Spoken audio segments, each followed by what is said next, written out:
open to anyone to answer. For me, yeah, it was simply because I wanted more of a challenge, and then from the video game design degree, I picked up skills for like just sort of publishing a piece of software is something you learn in that degree. It's just like the entire process of like testing something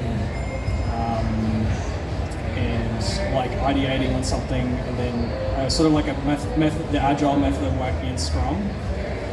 So that was all very familiar to me, and I learned that from my video game design degree. So I felt like it was a good challenge, but it was also something that I had a lot of familiarity with from the video game design degree at QUT.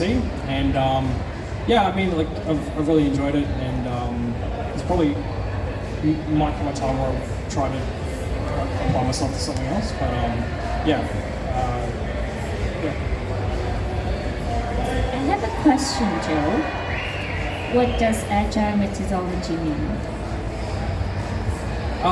I don't really know of other agile frameworks other than Scrum. That's the one I'm familiar with. But Scrum is a 2-week sprint. You have sprints where you go, you say at the start of a sprint, I have these jobs that I want to complete.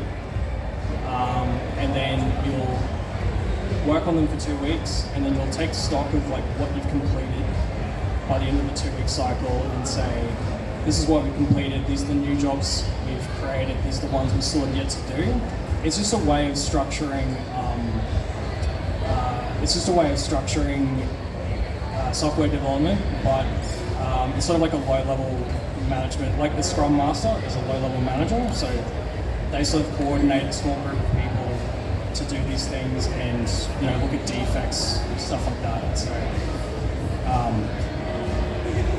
no, that was a good answer. You did well. Yeah, and also, like, would you agree that it's small enough, breaking down big project into small enough sprint that you can mess up, but you can also learn from it? Are we on record? Well, I think as well, if I can, do you find that it allows you to kind of, because when you're going into a project, you don't know anything about the project, right? Whereas in the agile method of it allows you to identify what problem areas there will be in that project early on, and then having those sprint parts gives you a better idea of time, and then your lovely business analyst can come in and report that to the client or whoever, sent the ticket or whatever. Okay, so the question was what inspired me into tech industry. I was inspired by a failed project at my company. The software that my company implemented in my department did not work for me. It didn't bring efficiency, it didn't save my time, it just added more work on top of my daily work, which is not what the system intended, right? The system, the technology should be helping people, making their life easier, but it didn't. And then it got me really curious about why would that happen. But also one thing I remember is that in working on that project, I felt that I didn't speak the same language as the developers. Like, they would ask me questions, I would answer, and they would get me completely wrong. And it didn't work, and then I got really curious about why it didn't work. And then after doing IT degree and learning business analysis, I found that there should be a gap, like the problem should start from the business, but that should be analyzed and put into a language that is understandable for the IT people, so developing people. Yeah, that inspired me to work into IT sector, and I do it very passionately now because I know how painful it is when a software is just like mundane and doesn't do what it's supposed to do. And I hate to have that happen to anyone else, especially to my clients. So, yeah. So, what inspired me to get into tech? Are there any hiring managers in the crowd? No? Okay. Maybe one day. The money. If I'm being 100% honest, the money is what got me inspired to join tech. And man, it's tasty. But if there is a hiring manager, I love challenges. I need to be challenged every day so I grow as a human, and being able to work in a team. You definitely look like somebody who can work in a team, but also independently. Thank you. And somebody that likes a challenge, but not to be put too far outside the realm of your scope of work and abilities. Thank you. And so what really inspired me is being someone who's now getting older. I've worked in a lot of male centered roles where you have to be strong. You have to be able to get yourself physically from point A to point B, carrying huge things on your back or even in your hands.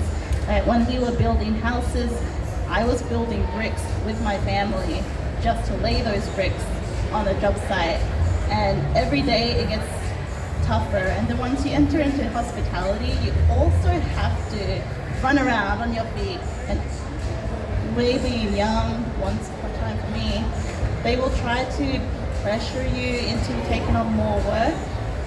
Without paying you. And never do that, ever. Yeah. And so when I realized that the tech industry actually cares about their women, actually cares about our well-being, our mental health, and actually start to pay us. Like there's one company I really want to get at and join because they actually pay us for our specifics. We actually get a little bit of a discount for having those things.